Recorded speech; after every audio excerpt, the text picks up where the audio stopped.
ओम शिवोहम शिवोहम शिवोहम। ओम सच्चिदानंद रूपाय विश्वोत्पत्त्यादिहेतवे तापत्रय विनाशाय श्रीकृष्णाय वयं नमः। श्रीकृष्णाय वयं नमः। ओम अखंडानंदबोधाय शिष्यसंतापहारिणे सच्चिदानंदरूपाय तस्मै श्री गुरवे नमः। तस्मै श्री गुरवे नमः। पूर्व प्रसंग में आप श्रवण कर रहे थे प्रहलाद चरित्र को। प्रहलाद जी ने सभी बालकों को इकट्ठा करके भगवान का नाम संकीर्तन कराना प्रारंभ कर दिया और कहा कि इस मंत्र में तन्मय हो जाओ। कली संतरण उपनिषद में इस महामंत्र की बड़ी महिमा है। और कौन सा महामंत्र है? हरे राम राम राम हरे हरे, हरे कृष्ण कृष्ण कृष्ण हरे हरे। यह महामंत्र, इसकी बड़ी महिमा उपनिषद में मिलती है। इसके जप करने के लिए किसी भी विधि निषेध की जरूरत नहीं है। आप किसी भी अवस्था में यह महामंत्र जप सकते हैं। चलते फिरते, खाते पीते, उठते बैठते, सोते जागते, स्नान करते हुए, जूते पहने हुए, नंगे पैर, चाहे जैसे हैं आप, जिस भी अवस्था में हैं, आपका मन प्रभु के नाम में लीन होना चाहिए। गोस्वामी तुलसीदास जी ने कहा, कलयुग केवल नाम आधारा, सुमिर सुमिर नर उतरई पारा।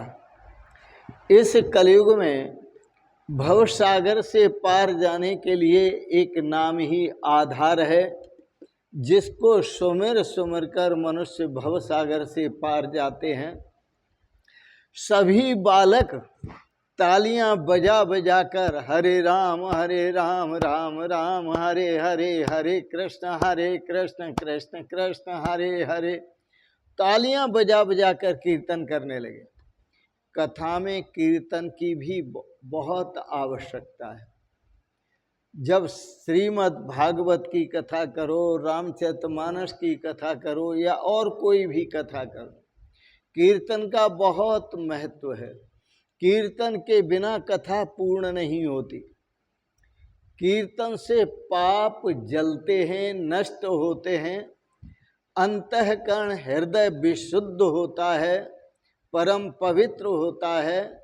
और जो परम पवित्र होता है हृदय, उस हृदय में परमात्मा आविराजते हैं। अतः कीर्तन प्रेम से करो। प्रहलाद जी तन्मय हो गए कीर्तन करने में। राधा कृष्ण का दर्शन कर प्रहलाद जी थेई थेई करके नाचने लगे। बालक भी प्रभु भजन में मग्न हो गए और वह बालक भी नाचने लगे। संडामर्क ने सोचा, चलो देखते हैं कि यह बालक इस समय क्या कर रहे हैं। संडामर्क गुरु वह चल कर के आए और आकर के देखा कि वो तो सभी नाच रहे हैं, नाचने में लगे हुए हैं। संडामर्क ने सोचा, यदि हिरण्याकश्यप आ गया तो बड़ा अनर्थ हो जाएगा। उन्होंने प्रहलाद से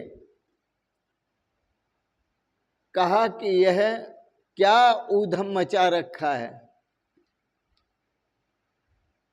जब गुरु भी ज्ञानी न हो तो उसे भी सब ऊधम लगता है,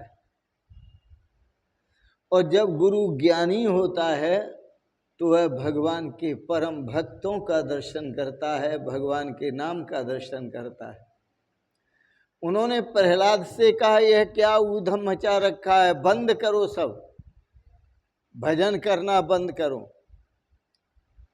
पर उनकी कौन सुनता, वो तो भगवान के नाम संकीर्तन में तन्मय थे।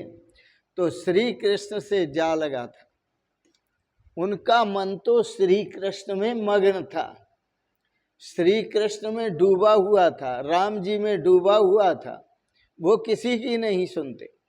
संडामर्क ने दौड़कर प्रहलाद जी का हाथ पकड़ा, और प्रहलाद जी का तो दिव्य शरीर था, परम पावन शरीर था, वह तो भगवत स्वरूप, भक्ति स्वरूप, भगवत स्वरूप, भगवान के स्वरूप में थे।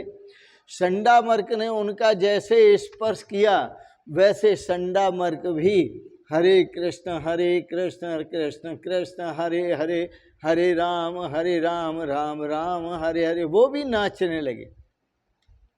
जब नाचने लगे तो उसी दिन हिरण्यकश्यप ने भी सोचा कि देखें गुरुजी क्या शिक्षा दे रहे हैं, इसलिए उसने अपने सेवक को भेजा। और जब सेवक को भेजा, सेवक वहाँ पर आया, और आकर के उसने वह नृत्य देखा, कीर्तन देखा, और वह भी सोचने लगा कि ये क्या है। नाम संकीर्तन में लीन हुए गुरुजी भी और बालक भी नाच रहे हैं। उसने सोचा क्यों न इनको अलग कर दिया जाए।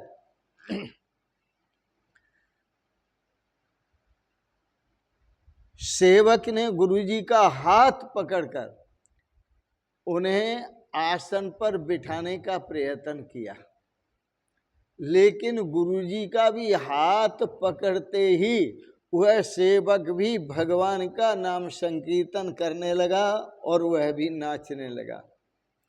गुरुजी के स्पर्श से नाचने लगा, वह भूल ही गया कि मैं इधर क्यों आया हूँ।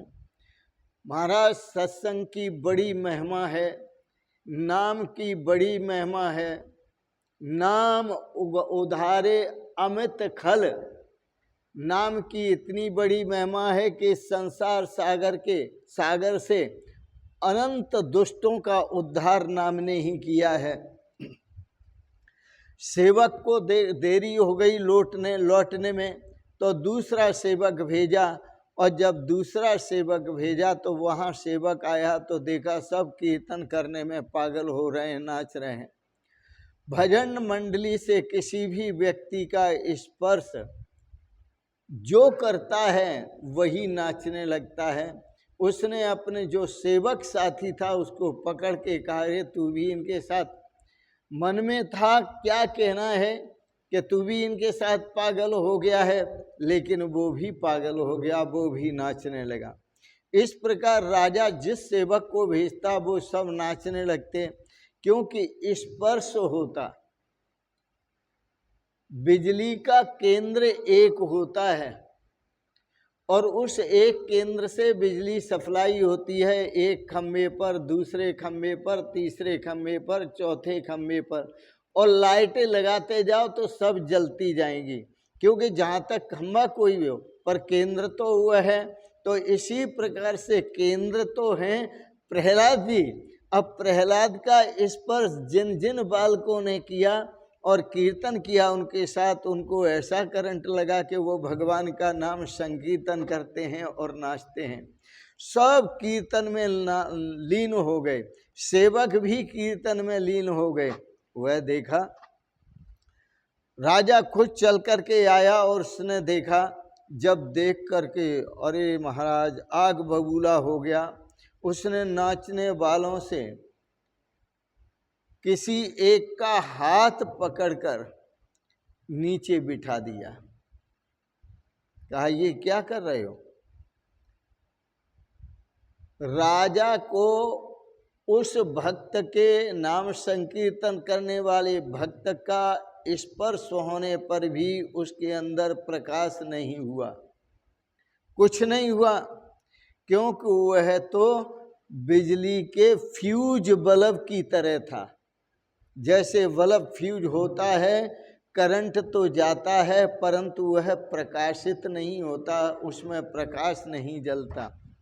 तो बिजली का गोला यदि चालू हालत में हो और बिजली का प्रवाह भी चालू हालत में हो, परंतु बल्ब में यदि खोट है, बल्ब फ्यूज है, तो आप कितनी ही कोशिश करो उसमें प्रकाश नहीं होगा। वो नाम संकीर्तन भी नहीं कर सकता और नाच भी नहीं सकता।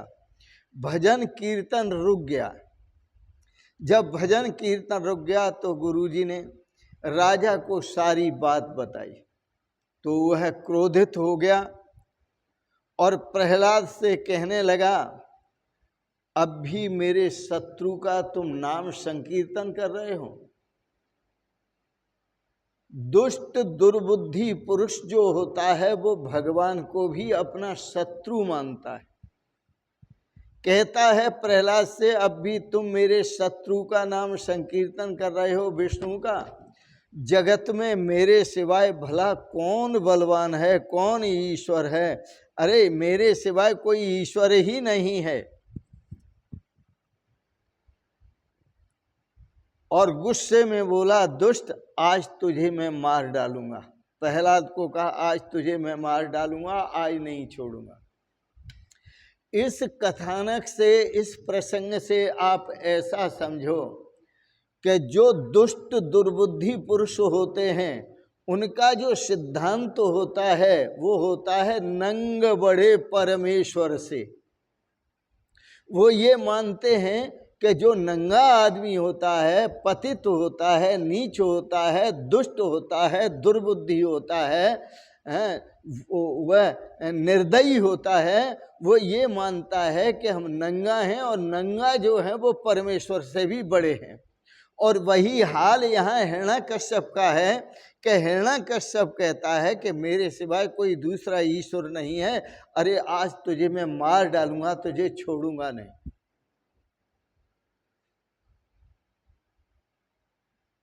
इस प्रकार से उसने उसे धमकी भी दी और सोचा कि मेरा बालक होते हुए मेरे से नहीं सुधर रहा। अब आप विचार करो कि सुधरा हुआ कौन है? प्रहलाद जी सुधरे हुए हैं या ये दुष्ट दुर्बुद्धि हिरण्यकश्यप सुधरा हुआ है? अन्य बालकों को बिगाड़ रहा है। वो कहता है कि ये मेरा, मैं तो सोचता था कि पढ़ने से सुधर जाएगा, ये खुद बिगड़ गया और अन्य बालकों को भी बिगाड़ रहा है। ऐसा तो मैंने कभी सोचा भी नहीं था। तो लपक कर हाथ प्रहलाद का पकड़ा और झटक दिया। पुत्र तो भक्ति रंग में रंगे हुए थे, भक्ति का रंग चढ़ा हुआ था। जब बल्ब ही बेकार हो तो करंट उसमें प्रकाश नहीं कर सकता। करंट जाता है पर प्रकाश नहीं होता।